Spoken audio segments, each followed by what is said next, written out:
Say Less and the 316 Boys podcast. Right now we have a guy that I just want to explain something to you. A true legend, okay? A true legend. He's been coaching for 48 years, okay? 48 years. Think about that for a second. And still winning. I got a chance to experience his greatness. We got two others that's on the cast that got to experience his greatness. Z, Val.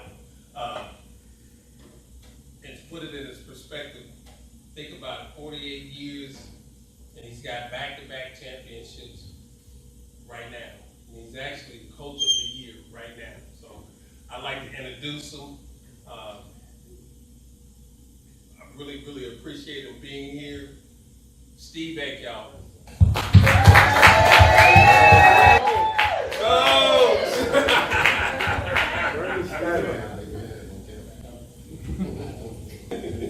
You are taller than Brent.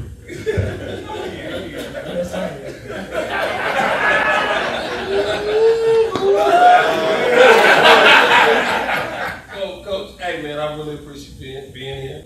Hey, listen, I mean, who knew little junior high boy was gonna be interviewing you 48 years? I'm a white guy from Hayden, Kansas, age 21 when I first started coaching at Jardine.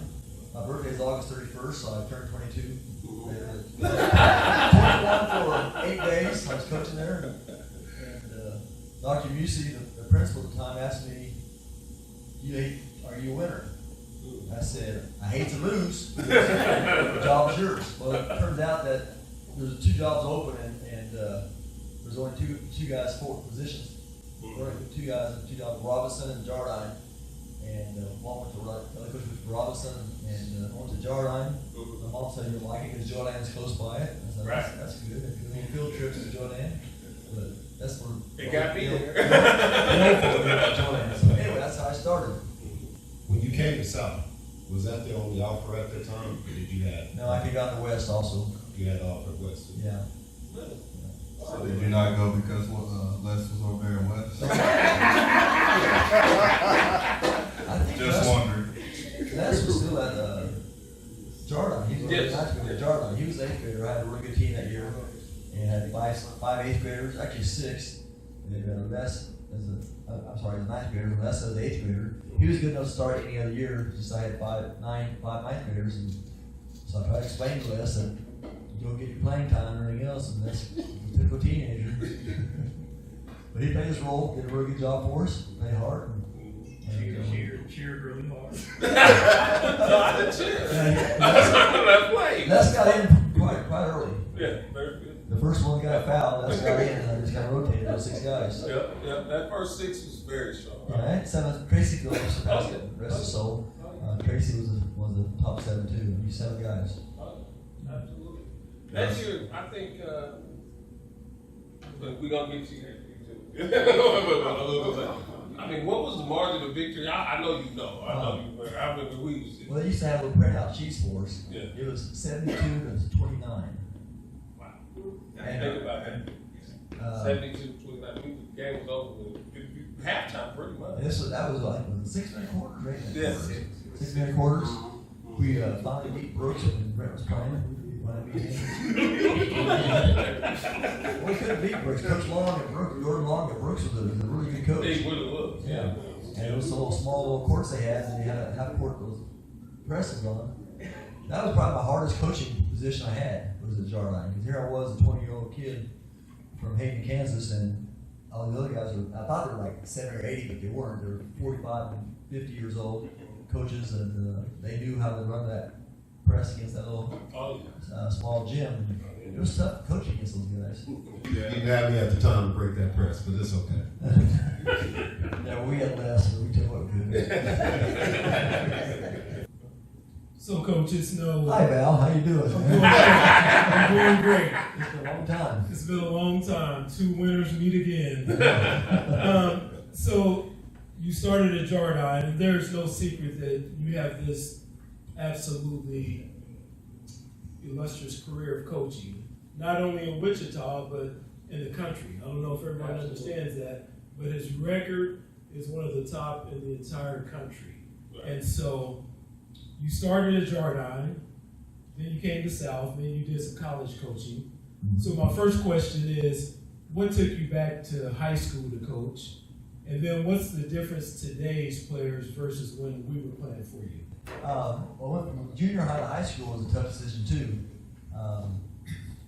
Actually went to South High School to coach volleyball and then be assistant basketball coach. I coached volleyball too for 20 years, and then in the springtime I coached track for 20 years, and in the summer I coached baseball for 20 years.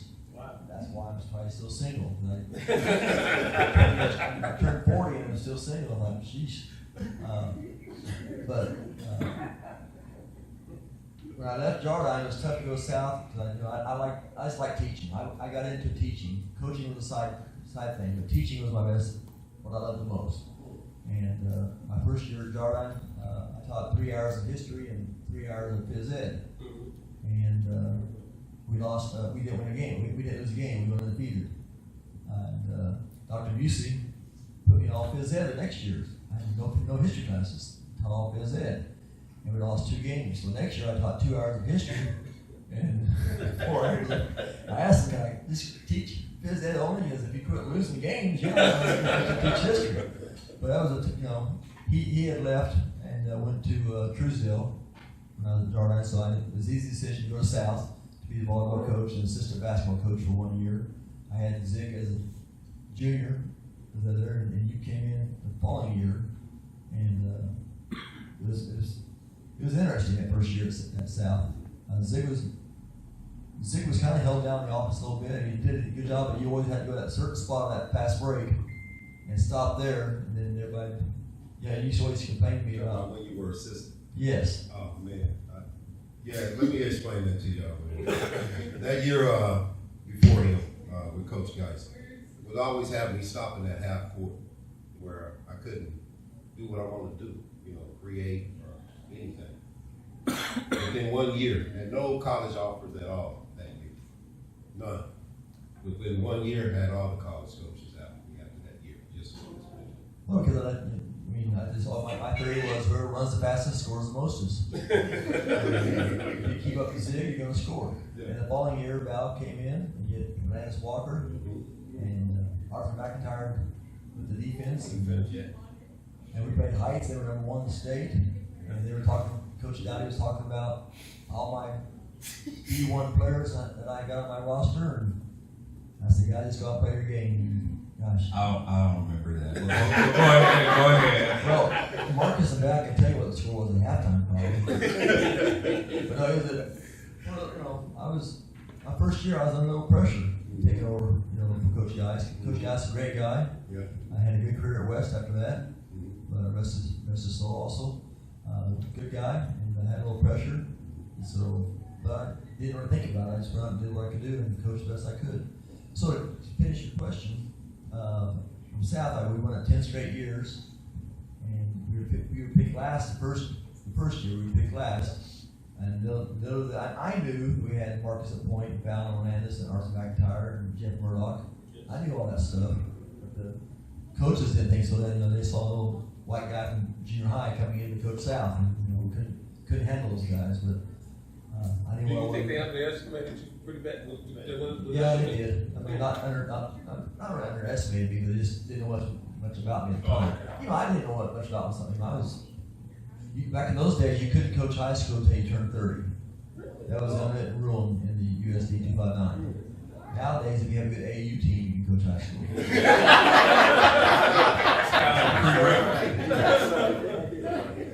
That's gonna be a good one. That's gonna be a good one. Nothing against the AAU coaches. There's some good coaches out there. Oh yeah, absolutely. They get that right. There's some good coaches that know what they're doing. But you have so many coaches like me, not teaching at school, but are coaching in school.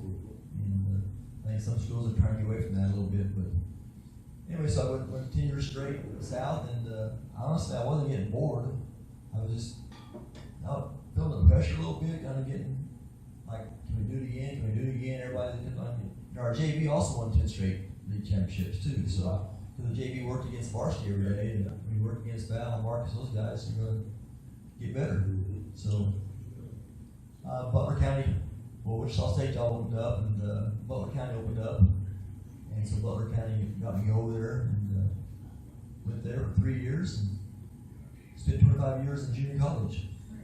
So I guess the reason was I wanted something not much more difficult, because it was difficult coaching each year, trying to keep that top spot for 10 years straight. So maybe pressure got to me a little bit. Thought maybe I better branch out and see what I can do at the college level. Because I got tired of all my players, and not just my players, but players from other schools that I coached against. They would call me and say, "Coach, can you help me find a school, man? This guy's tripping on me," and everything else. And not against those. That was back 30 years ago. So I guess most of those coaches are gone by now.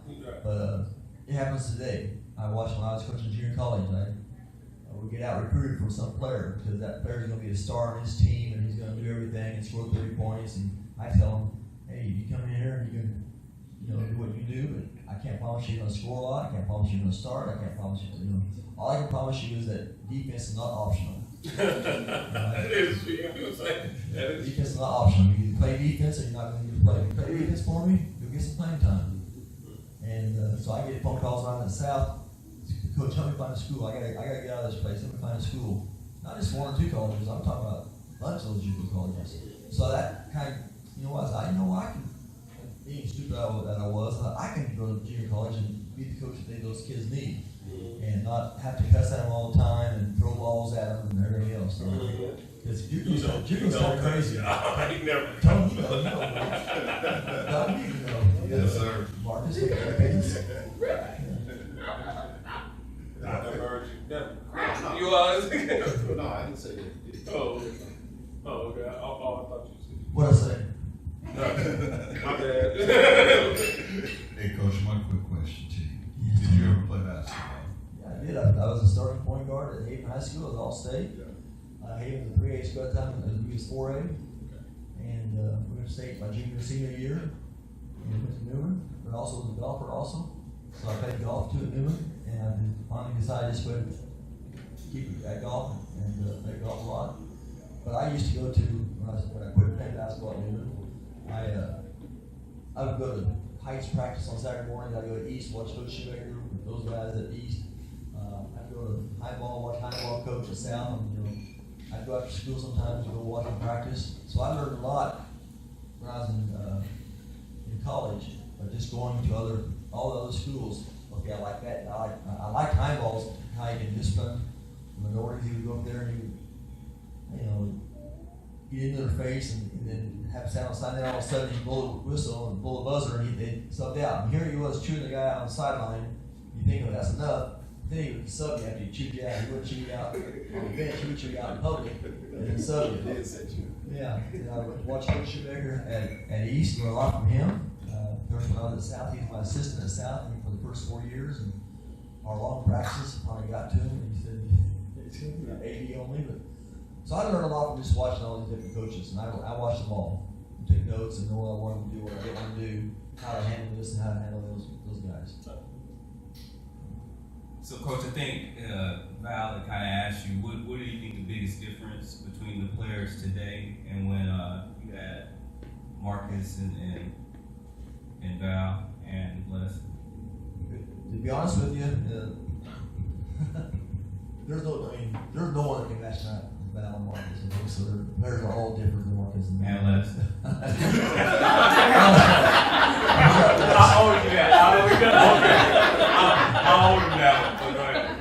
The difference, it depends it just kind of depends what your players do to you. I mean, they're not different at all. If you go in there and you know what you're doing and take charge of them and treat them right. I mean, players want to be coached. It's no different. Yeah, the AAU circuit, not the coaches themselves, but the AAU circuit does spoil little guys a lot. It changes them because in AAU you lose a ball game at 8 o'clock. Hey guys, be back here at 10 for another game. And they forget about it in 2 seconds. And I'm not that kind of coach. Right. This year we started out 5-3. I do lunchroom duty with Coach Sharp's football coach. We had 3 lunch hours. And for 2 days I didn't go to lunch hour and supervise it. I just stayed home and went to practice. I just stayed home. I was miserable with myself. I got to do something different here. What am I missing?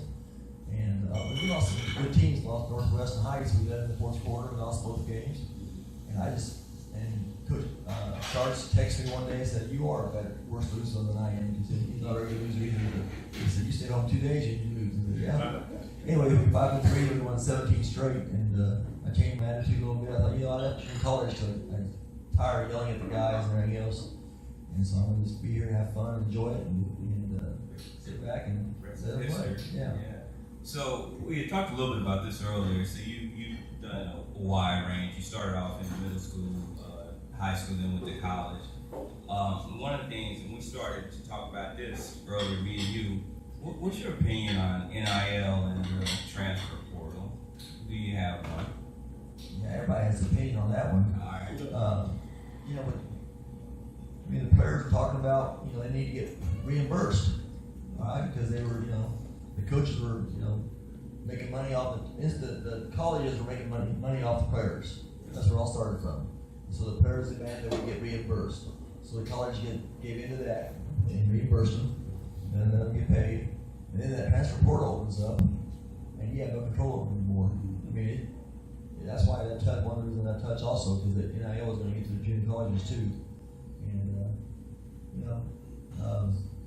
when Bill Self left, loses all his, might be a good thing, but when he loses all his players, there's just no loyalty among these guys.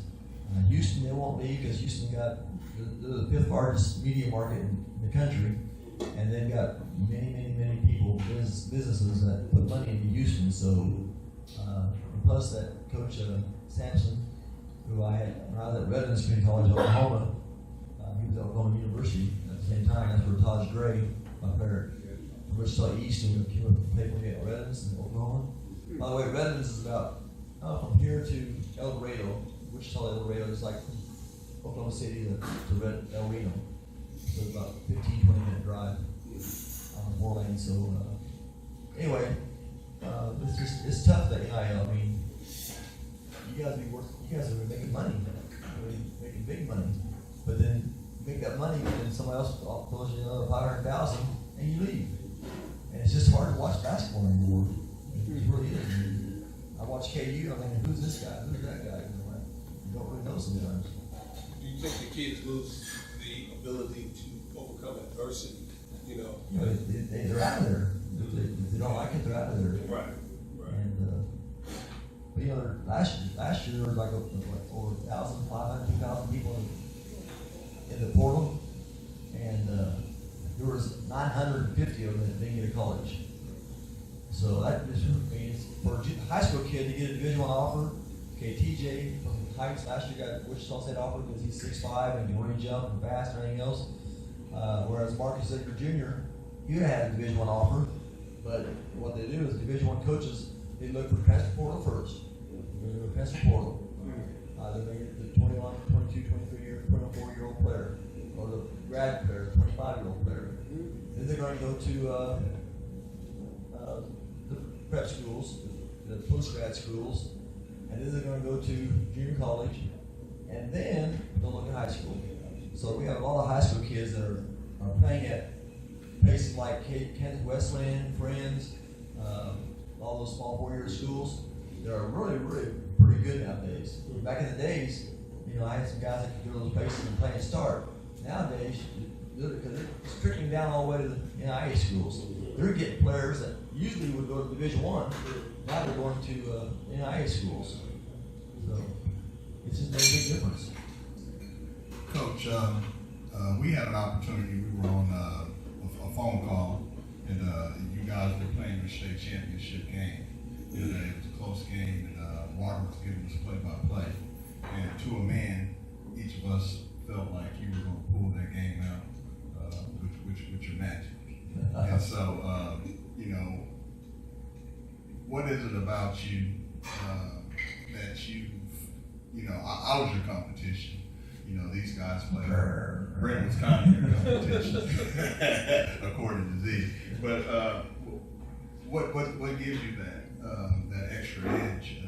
You have to have players. When I went to South, I was fortunate to have Marcus and Val and those guys all come in and play. First of all, you have to have players. But then if you have players, when it was at South, Southeast, West, Heights, everybody had Division I players. I mean, it You wasn't said North? North, yeah. North. 20 North, yeah. Mike Mason. Daniel Nickerson. Well, these kids nowadays in high school, they don't understand how tough it was. Maybe we thought it was easy too, but back in the 70s, with Ricky Ross, late 70s, and Darnell, Valentine, all those guys, and Aubrey, and even Antoine Carr, those guys, James Carr, they were good. And then we took about a 3-year hiatus, and then back in the 80s, started up again. And so we weren't playing. It's like nowadays, no offense to anybody, but we could play a couple teams in Wichita this year that, I mean, I knew that I stood up 18 guys. I knew that all 18 would get in eventually. Wow. So they did, but it's going to get better and better in Wichita. But what really hurt Wichita is Andover Central, Goddard, Eisenhower, Mays South, Derby, all those. I mean, like David Ricks, you know David Ricks. His son went to Mays South. Well, back in the day, so Europe went to Mays South. All right. Back in the days, they'd be going to Heights. They'd be going to East city schools. So there's all that flight going out to the ones that can't tough it out in Wichita have to go there. My son's going to go to Mays South. They got good coaches too. Oh, campus. I forgot campus. You know, we just think The campus taco shops. You hear that? Campus taco shops. They changed the name. It used to be campus Colts, now it's campus tacos. I'm joking. But you know what? Hey, I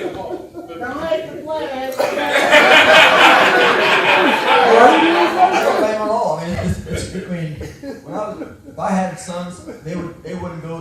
There's some coaches back when I was, younger and everything else, I wouldn't have them play for them. I'd make sure my son would go somewhere else and play. I mean, you're looking at a scholarship. You're looking at $20,000, $30,000, $40,000 back then. You're looking at $100,000 now. If I have a son, he's going to go someplace where he's going to get recruited and coached. I don't care if he's in the boundary or not.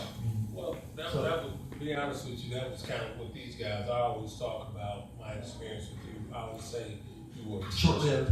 Yeah, it was short-lived, but hey, I learned a lot. I didn't take much. I kind of came here with a lot of talent. But I always tell them, I said, the first thing is how you build the culture. You know what I mean? You talk about winning. You talk about tradition. You talk about how hard you're going to play. And you had all these little, first thing I noticed, you said, man, he has all these signs on the wall.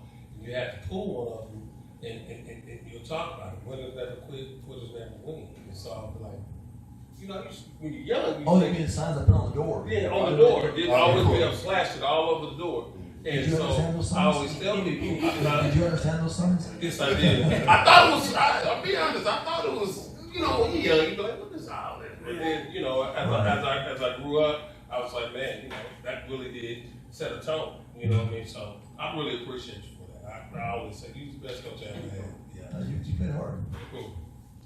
So, Coach, with all the winning you've done, and you've coached a lot of great players over the years, when all is said and done, A, when will you know you're going to be done with coaching? And then B, what do you want your legacy to be? Well, I don't care about the legacy. I just want all my players that I coached, and even the ones I didn't coach, to understand what this is all about. It's more than just a game.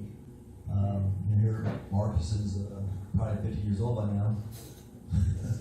56 years old. And, anyway, so just being around this kind of situation is enough for me. I mean, legacy, I didn't start out like I was a small white kid from Hayden, Kansas. I didn't even have ideas it would be like this in the future. I just wanted to make sure we went 500 the first year. That's all I cared about. Go 500 the first year.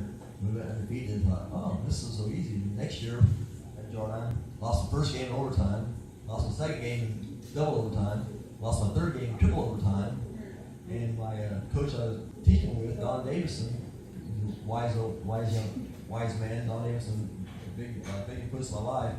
he said, Steve, I was like, Coach, I can't coach. He goes, sometimes your best player is your worst player. I said, well, he said, just think about that. Sometimes your best player is your worst player. So I thought about that, and I looked at my roster and my team, and I thought, this guy is a big distraction. And so I told him the next day in my office that you're finished, I'm going to let you go. You're not going to be part of this team anymore, and you won 29 straight games after that. In junior high. It took 3 years to do that. And it wasn't less. Okay. I'm not going to tell you who it was. I'm just saying that I know that. he was a I know distraction what you and said. talking to all the guys like, give me the ball, give me the ball. And as a young coach, I didn't really listen to all that kind of stuff, but I saw it. He told me that. So, as far as your question about what's the difference with kids nowadays and their work, you got to make the kids want to win. You got to make the kids want to buy in. I mean, if they don't want to win very bad, then don't waste your time. I mean, nowadays, like I said, at AU, they play 4 games on Saturday and 3 on Sunday, and they don't really understand winning or losing. And back in our day, you wouldn't be playing with Brent and those guys on the other AU team. At South, we stuck together. All my seniors had a place to go in the summertime, and they would get up and work out. I think this probably started after you, but I know Steve Whitber and those guys started it. But they would get up and go work out. And the seniors would usually work. Somebody had a church they went to, or I know Steve Woodbury's here. They went to Spruce Park and he didn't go to church. So, but I hope you watch. they'd go and work them out and play basketball. They pick up and work them out, the young guys, and they come over to the house after that. I lived over there on Oliver and 13th Street around there, and they came over and sometimes they stayed and shot baskets on my goal, and some of the guys came back to the yard in the swimming pool and swam. But it was just a family, and you wouldn't see us playing AU ball with anybody else but our own little team. I mean, South was South, it was tight. We just didn't open up very much to other teams.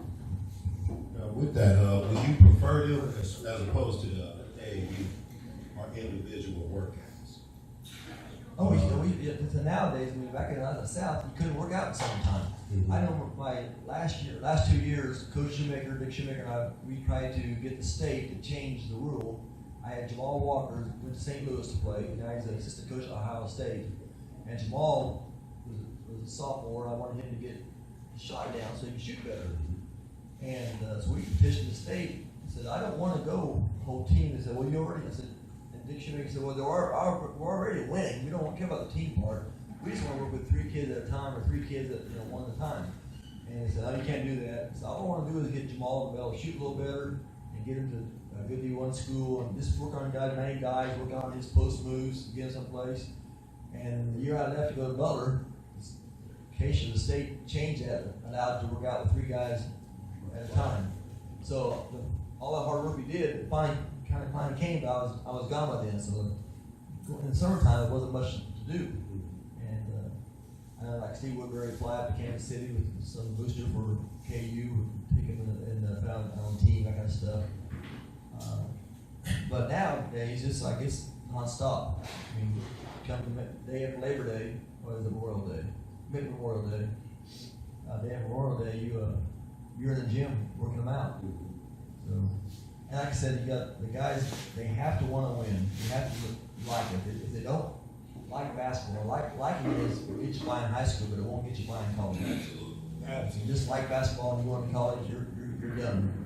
And that's why I try to run my program where I'm at South or Hutch, Duco, or Caden, that I know you got many things like, that's South. Val, you guys, your ticket to college was, I know Val, you guys are awful smart, but your ticket was also basketball. Well, nowadays at Capen, I mean, last year was the first time that all 3 seniors went to play basketball in college. Otherwise, well, I'm going to go to K-State and be an engineer, that kind of stuff. And different kind of kid, but different background, but yet you can still make them want to play hard for you. And the thing is that you got to play hard. But as a coach, you have to make them understand that they believe in you, that you care for them more than anything else. And if I was married, I wouldn't have been successful as I was. There's times I wish that I would have got married and lost a few more games, but in the long run, it all is what it is. Well, I got something special for you, Coach. Uh-oh. People you might know reached out to and had a little something they want to say to you. Okay. See if you recognize some of these voices. Coach, congratulations on another state title. Keep leading these young men on and off the court and teach them how to be champions and teach them about life.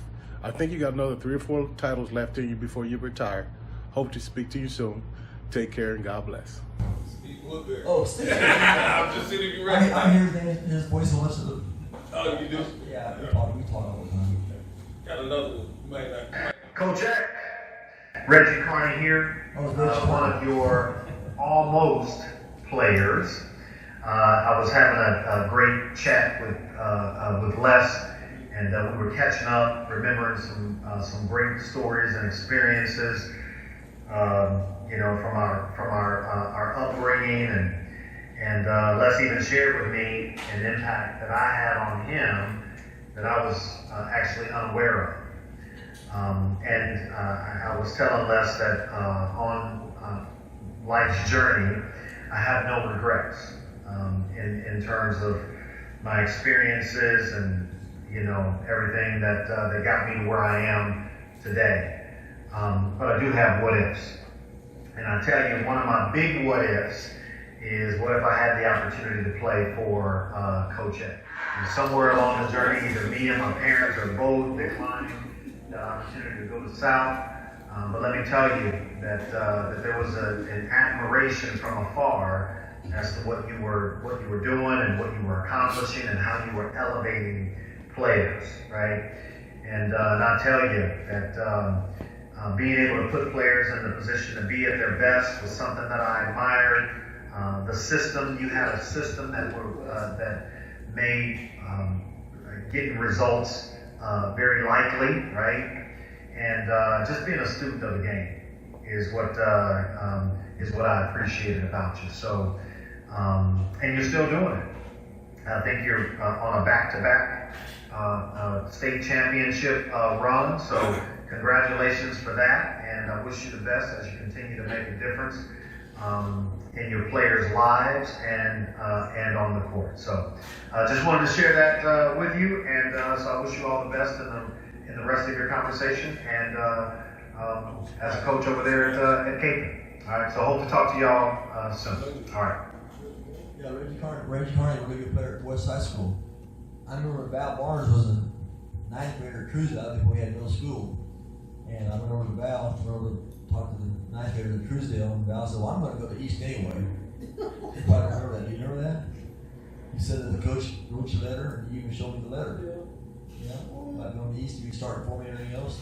And so I walked out of Truesdale. That was my first year at South, and I walked out of Truesdale and walked. And I got to my car, and I drove like 90 miles an hour to Val Barnes' house and talked to his mom about Val can't be going to East. She said, don't worry, Coach, he's going to go to South. He's going to go to South. I don't know if you ever knew that or not, but I did. Anyway, but no, that's South. NIL deal, Coach. Well, I was. But the thing was that at South, we had the first 5 years, we had Lewis Iverson, who coached down at called me and said, hey, can you take Lewis? I got this five freshman group, and he won't get any playing time. You remember that, you know? So he sent Lewis over to South. But the first 5 years, we had no one transferred in. It was all South people. I had my 2 cousins, Mark and Jeff Eck. They moved in from Yates Center, so they're not going to go to Heights or East to play. They're going to play for their uncle. And so I coached those 2 guys. But talk about transfers, people recruited in the South.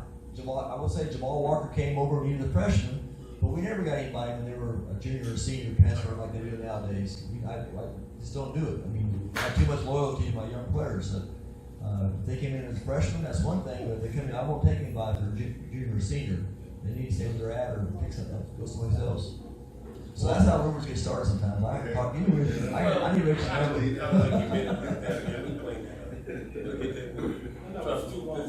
No, man, back when I was 30 years old, back in those days, it bugged me a little bit. It did bug me a little bit that, I have all these guys that are loyal to me and they live in our district and they're taking away away what they did, what Marcus and Val and Jeff, those guys, what they did, for an excuse that we were recruiting, which we never, which I didn't. And I know a lot of coaches that did, and of course, I won't go there, but I wasn't one of them. All right.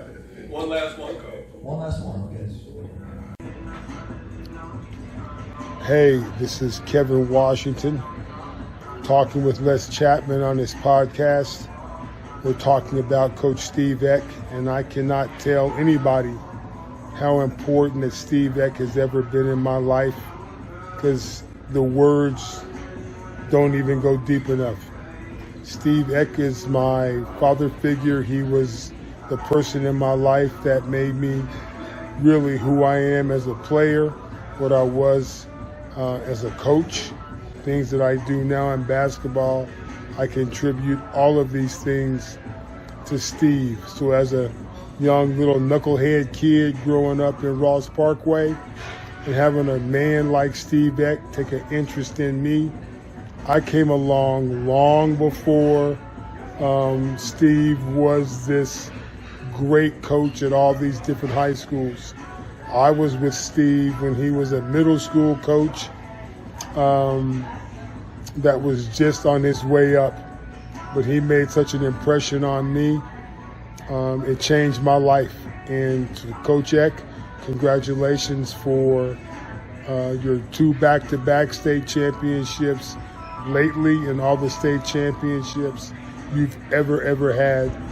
And just know that I have always loved you dearly as a person, and you've always been a part of my family since I've known you. So God blessings to you, and just love you dearly, my friend.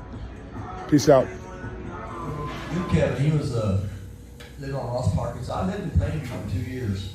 When I first got out of college, I asked my dad if he helped me put a down payment for a house, and I don't cuss, but my dad does. He did, and he said, "Go get your bank loan like I got my loan."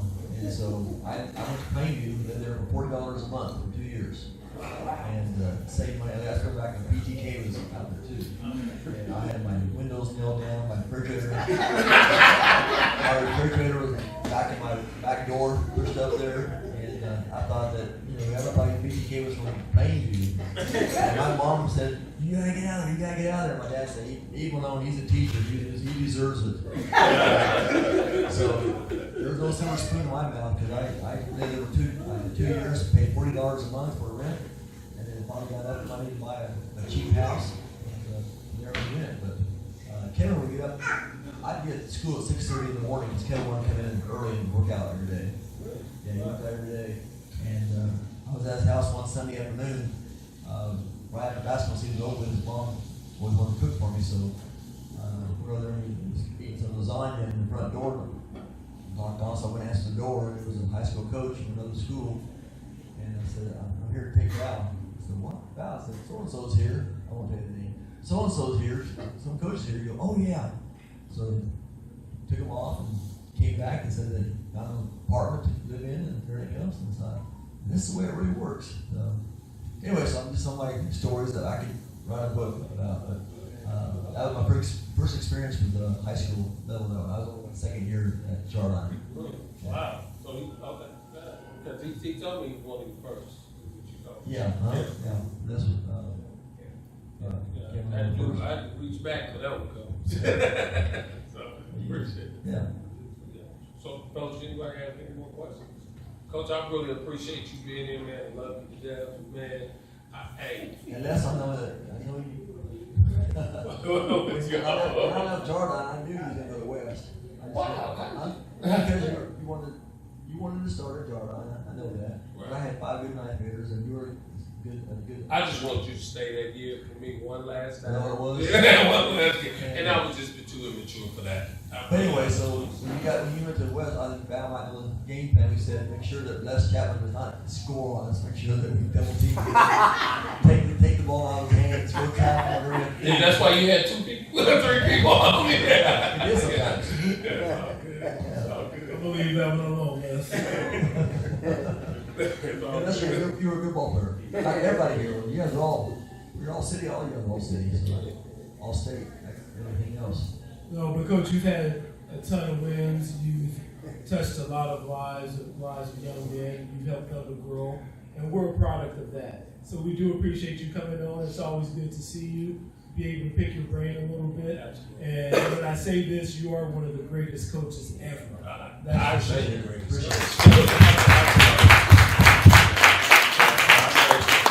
You are the greatest. Many so yeah. Yeah. So that concludes our second podcast, y'all. We'll start. What time is it now? Okay, we'll start right at 9:10. And next coming up, we got the great Larry Allen.